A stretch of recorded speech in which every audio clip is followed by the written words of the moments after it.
People are shocked, I tell you, when they learn that 40 to 50% of the images I take are with the rear LCD and not with the viewfinder. Steve from Backcountry Gallery here, and this time around I'm going to show you how to get the most out of shooting from this rear LCD. A lot of people think it's kind of easy, but then they start doing it and they get discouraged because guess what? There is a very steep, very difficult learning curve with this, but I'm going to give you all the shortcuts you need, all the tips, the techniques, the setup, everything you need to know for shooting from the rear LCD. But first, you're probably asking yourself, Steve, why would I need to shoot with the rear LCD when I have a perfectly good viewfinder? Well, I'm going to give you a few examples. One of the places I use it all the time is probably the most obvious, is to get really, really low. So I don't have to worry about getting myself in the muck, in the mud, in the grass, whatever is gross down there. I don't have to lay in it in my belly to get those really cool, really awesome low-level shots. I'm able to just bring the camera down and use the rear LCD. So that's probably my number one use for it. But I also use it if I am in a situation where maybe the animal's a little bit higher and I just can't quite get the viewpoint I want. I'll literally tilt the LCD down like this and I'll lift the camera up over my head so that I can look up at the LCD and get that higher perspective shot, like when I have a monkey in a tree or something.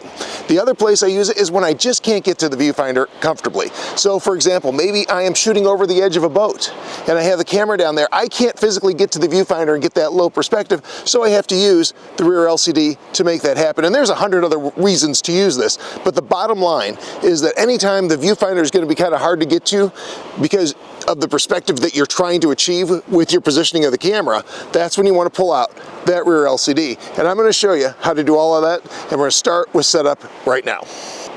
The first setup item we want to think about is autofocus.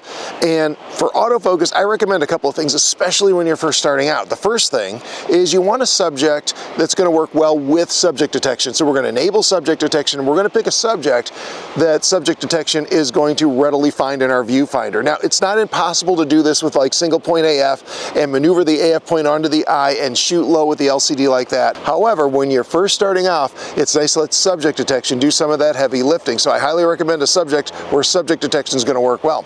Now, the other thing we want to do is get an AF area that's going to cover the whole viewfinder, or at least have access to the whole viewfinder. And what that's going to mean is something like Auto AF on our Nikon and Canon cameras, or Wide AF, which is basically the same thing on Sony. This is going to give you full viewfinder coverage, and it's going to make it a lot easier to follow that subject around, so you're not trying to chase the subject with the AF point, because that's, especially when you start off, that's going to be really, really tough, and it's going to make you want to quit. Another thing that works really well are tracking modes. Sony's tracking, Canon's tracking. I'm sure they have a tracking mode that will work well with this. And of course, Nikon's 3D. All of those work really well because they have full access to the viewfinder. All you have to do is get on the subject, and once the camera's locked in, then you can worry about composition and let the camera take care of chasing the subject around. And again, as time goes on and you get more experience with this, you'll be able to use just like a single AF point and just go to an eye of a subject where subject detection isn't working. But at first, subject detection and an AF area that goes all over the viewfinder. That's going to be the way to go. By the way, if you'd like to dive deeper into the AF system or just learn more wildlife photography tips and techniques, check out my educational materials. From guidebooks to wildlife photography guides, I've got you covered, and there's even a free ebook that covers how to spot wildlife. So, you know what? At the very least, stop by the site and grab that one. Enjoy. Next, let's talk about the LCD itself. Some advice here is to pull this all the way out. Sometimes people will have it in kind of like this so that it's very, very close to the camera body. You want to pull that out as far as it goes so that you have good visibility. One of the things that I find happens is that the eyepiece will block the LCD sometimes, but make sure that LCD is out all the way so you can see it really well.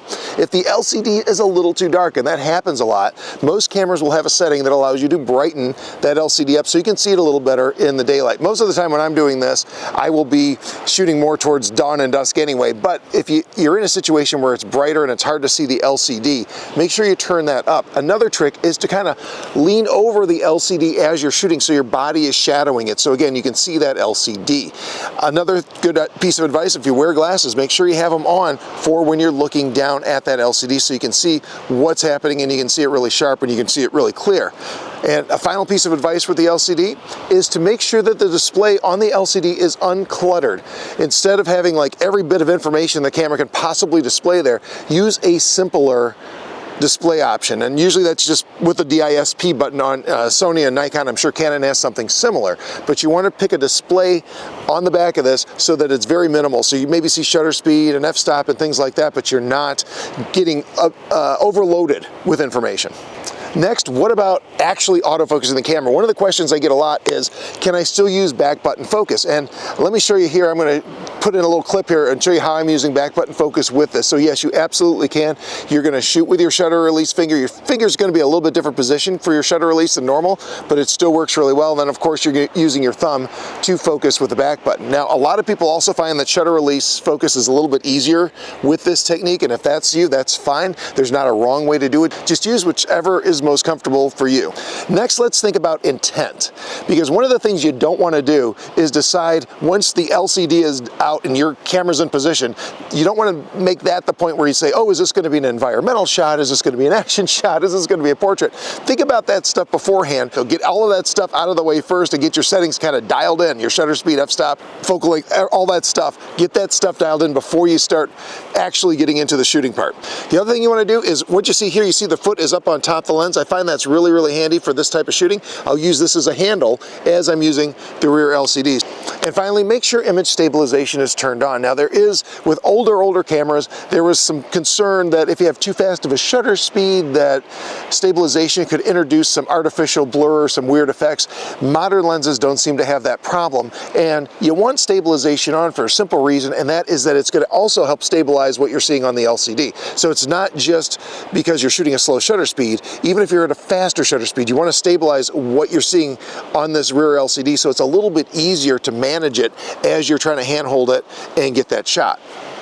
The next step is the hardest step, and that is finding the subject with the LCD. And this is where people throw in the towel with the LCD photography altogether. They get very frustrated, and there is a very steep learning curve. It takes a lot of practice, but there are some shortcuts that I have that'll help you get there a little bit faster.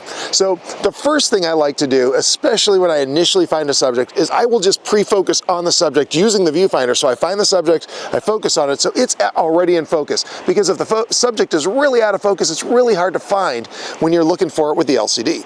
The next thing we want to do is treat our lens barrel as a rifle barrel, because what we don't want to do, and I see this all the time, is we don't want to have our LCD out and be trying to find our subject like this, because it's going to be very difficult to do that. What we want to do is point the lens at the subject as if it were a rifle barrel.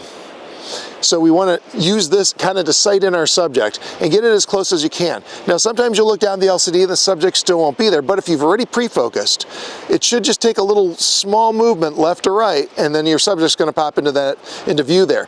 Now, again, not perfect, but it does make it a lot easier if the subject's pre-focused and you're using it as a rifle barrel, and then you just have a small movement. Then we're not doing any of the searchlight type of stuff.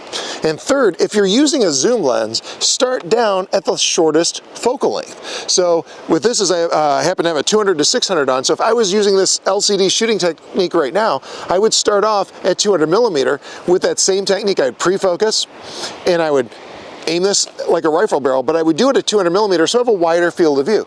Once I saw my subject, then I would zoom in and grab on with the zoom lens. Now, if I have something like a teleconverter lens, like a Nikon 600 or 400 TC, I would disengage the teleconverter if I was going to use it. So that way I, again, have a wider field of view, and then I would re-engage that teleconverter when I wanted to actually start shooting. But you want to get the widest field of view possible. Of course, if you're using just a straight prime without a teleconverter, you're stuck with what you're stuck with. But, you know, if you have the advantage there of a zoom lens or something like that, certainly use it. Maybe when you're starting off, zoom lenses are the way to go rather than primes.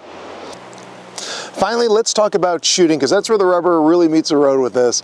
And there's a lot of techniques here. It's definitely a very different experience shooting with an LCD than it is with the viewfinder, but I'm going to help you kind of get through that learning curve here too. So the first thing we have to think about is when we find our subject in the LCD, the first thing we're thinking about is getting a sharp AF lock.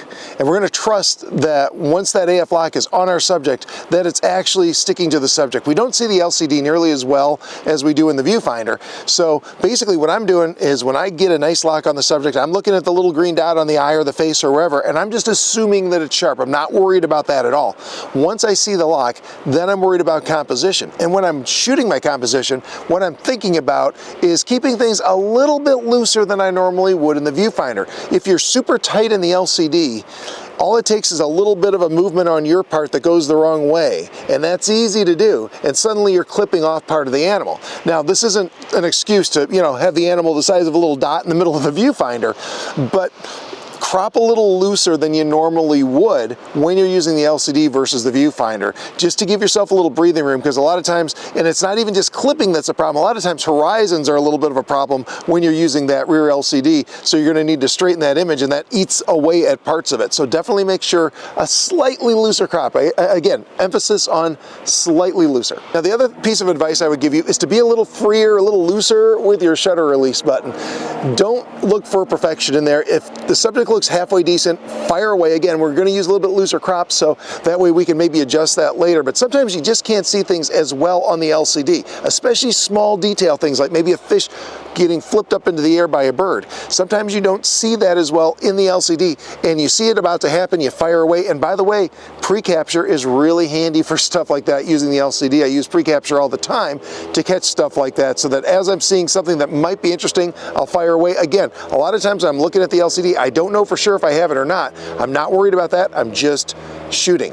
Another thing is when you're following the animal, remember, we're using a long lens, so you want small movements. You don't want to jerk the lens around. I think that's a big mistake people make, is when they start using this, they're moving the lens too much. So think small movements. As the subject moves, learn to move with it with these very, very small movements. As far as keeping everything stable, one of the things you can do is, if you're finding that it's a little difficult to keep things stable just using the foot, I just basically use the foot for everything that I'm doing, but if you find that that's not working very well for you, and that it seems like things are still too wiggly in there, get yourself a camera strap and put that on, and it gives you a couple more points of contact there, and that can help stabilize things too. I personally find them more inconvenient than convenient, but it's something worth trying.